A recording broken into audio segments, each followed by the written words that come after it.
नमस्कार मित्रों, स्वागत करते हैं एक बार फिर से आपका अपने चैनल जेवी डिवोशनल पे। पिछले एपिसोड में हम लोगों ने देखा कि किस प्रकार से शनिदेव जब अपनी समस्त शक्तियों का विघटन कर रहे थे, या यूं कह लें कि उनको त्याग रहे थे, या अपने अस्तित्व को समाप्त करने की ओर थे, माता के समझाने पर पुनः उन्होंने अपना पद, या यूं कह लें कि अपनी शक्तियां, अपनी दृष्टि सब वापस मांगा है अपने दंड के साथ।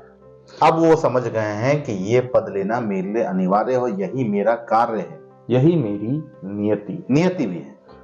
अब महादेव भी प्रसन्न दिखाई दे रहे हैं, लेकिन प्रसन्नता बस एक व्यक्ति के चेहरे पे नहीं दिखाई दो कौन? अच्छा, देवी संज्ञा हो गए और देवराज इंद्र हो गए। हाँ।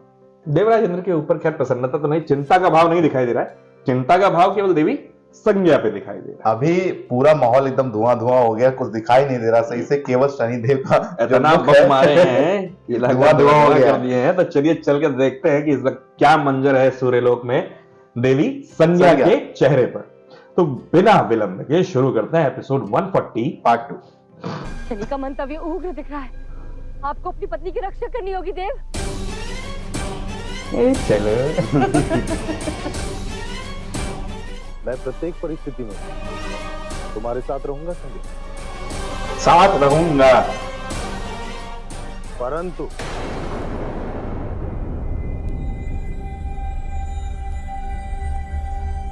मैं कभी भी किसी व्यक्ति को उसका कर्म करने से बाधित नहीं कर सकता। शनि को भी नहीं।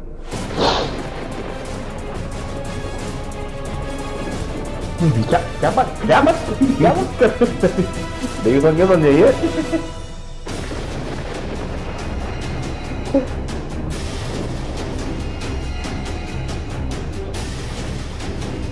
अच्छा, अब पिता के पास जाएंगे।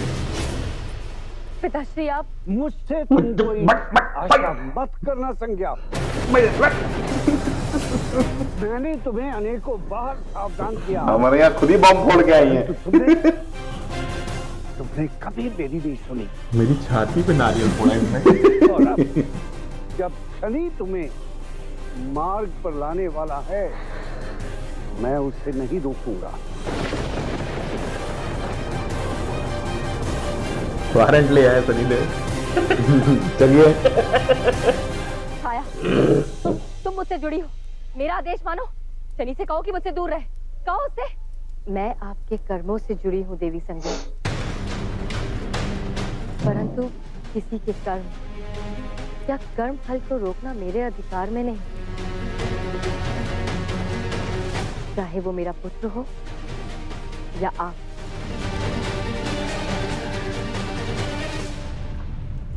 तुम जानती हो, आगे जो कुछ भी होगा उससे तुम्हें कष्ट पहुंचेगा, और तुम्हें कष्ट में देखकर शनि कष्ट पाएगा।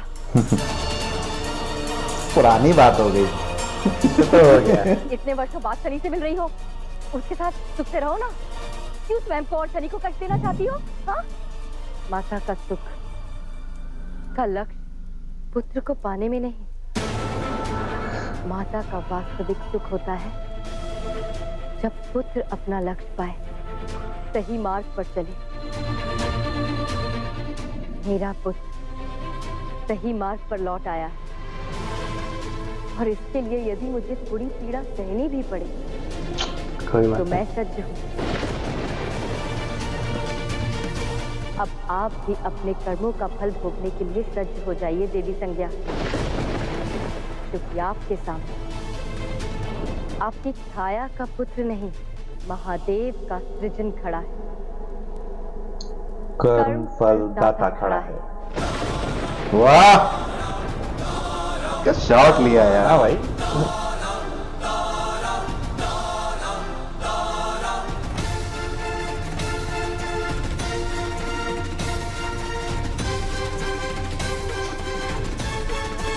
सूर्यास्त में अभी समय शेष है देवी संज्ञा। कदाचित आप भूल गए कि किसी को भी समय से पहले और अपने कर्म से अधिक कुछ नहीं मिलता। समय आ गया है आपको मार्ग पर लाने का।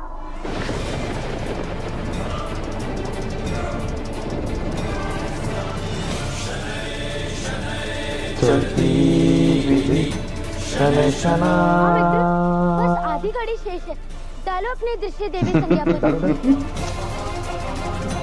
2 दिन से रट्टा मारी है। हाँ पुत्र, डालो, सूर्या, अब बोलो। अपना कर्म पूर्ण करो।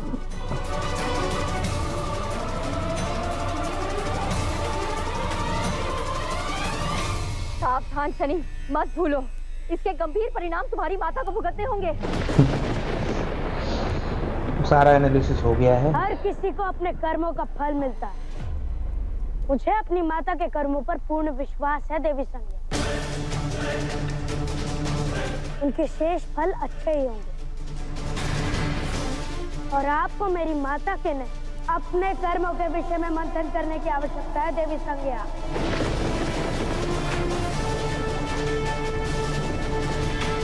अपने पाप गिन लीजिए।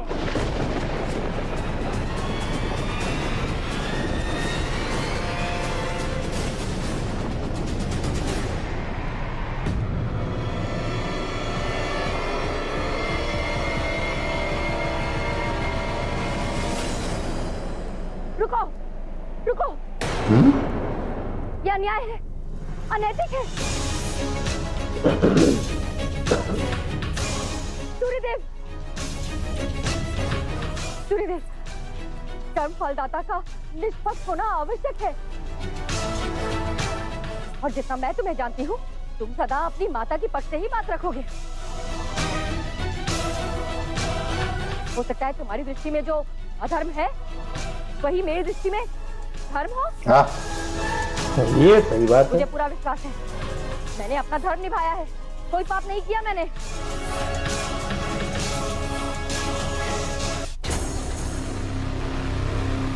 बस एक पाप किया है, इस छाया का सृजन करके, और उसी पाप का परिणाम तुम हो। सुधरेंगे नहीं, कितनी बुरी स्थिति है, लेकिन वही कहते हैं ना, वाणी पर नियंत्रण ना नहीं ये है। आज उत्पन्न हुई होती, और प्रारंभ से ही महादेव मेरे पुत्र यम को कर्म फलदाता चुनते। हो गया। शनि, तुम अपना कर्तव्य निभाओ पुत्र। टाइम निकाल रहे हैं, टाइम। सूर्यास्त होने में अब अधिक समय शेष नहीं। संध्या तुम्हारा समय व्यर्थ कर रही है, उसके प्रश्नों में ना कोई आधार है और ना कोई बल पुत्र।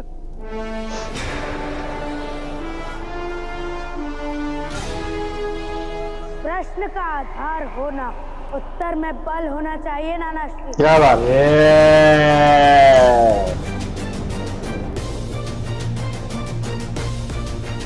यदि न्याय के समय स्पष्टीकरण ना सुना जाए तो वो एक पक्षीय हो जाता है। महादेव ने मुझे निष्पक्ष रहने का कर्तव्य सौंपा है, और दंड से पूर्व देवी संज्ञा को ये ज्ञात होना चाहिए कि उन्हें किन कर्मों का दंड मिल रहा है। उन्हें ज्ञात होना चाहिए कि वो अपराधी है। परंतु उसमें समय लगेगा शनि। सूर्यास्त होने में केवल आधी घड़ी शेष है। न्याय में समय लगता ही है नानाश्री, और समय के कारण मैं ये उदाहरण नहीं छोड़ना चाहता कि महादेव के सृजन ने कोई अन्याय किया। तो आपको लगता है देवी संज्ञा कि आपने कोई पाप नहीं किया ना, और आपको ये भी लगता है कि मैं निष्पक्ष न्याय नहीं करूंगा। आपने ये यज्ञ इसलिए रखवाया क्योंकि आप चाहते थे कि यम को कर्म फलदाता की पदवी मिले। ठीक, यम, इससे अधिक धर्म का ज्ञान और अधर्म का अनुमान यहाँ किसी को नहीं। अच्छा, इन्हीं से पूछेंगे। तो अब यम ही निश्चित करेंगे कि मेरा आप पर दृष्टि डालना उचित है या नहीं।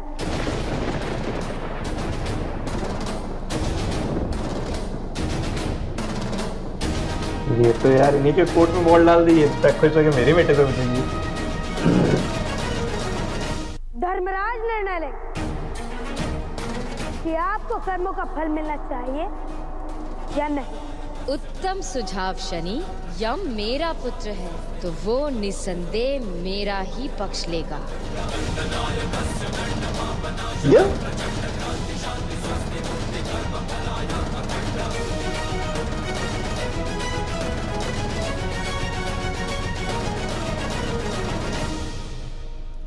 यदि धर्मराज घोषणा कर दे कि आप दोषी नहीं हैं, तो मेरा वचन है मैं आप पर दृष्टि नहीं डालूंगा। दृष्टि नहीं डालूंगा। दृष्टि नहीं डालूंगा। दृष्टि नहीं डालूंगा।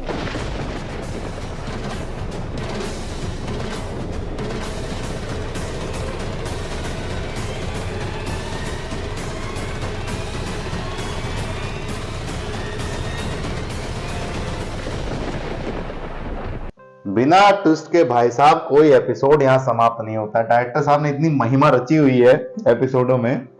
वहाँ आधी घड़ी समाप्त नहीं हो रही है, यहाँ पर एपिसोड समाप्त हुए जा रहे हैं। आधा पैर का समय है, उसमें भी देवी संज्ञा किसी तरीके से जो समय है वो व्यर्थ करने का प्रयास कर रही है, क्योंकि शनिदेव ने वचन दिया था। उन्हें ऐसा लग रहा है कि ये समय अगर बीत गया तो ये प्रकरण ही खत्म हो जाएगा।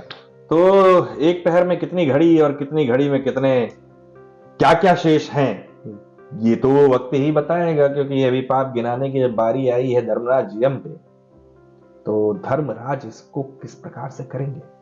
क्योंकि धर्मराज को अभी तक सब यही समझ रहे हैं कि वो मेरा पुत्र, मेरा वीर पुत्र है। वो मुस्कुरा भी इसी प्रकार से रहे हैं। हाँ, मैं शनिदेव के उत्तर देने में सक्षम हूँ, मुझे कोई दिक्कत नहीं, मुझे कोई दिक्कत नहीं है। तो अभी तो इस चीज का वेट है कि धर्मराज किस प्रकार से धर्म करते हैं। चलिए इस एपिसोड को करते हैं समाप्त, शीघ्र ही मिलेंगे नए के साथ। तब तक के लिए राधे राधे।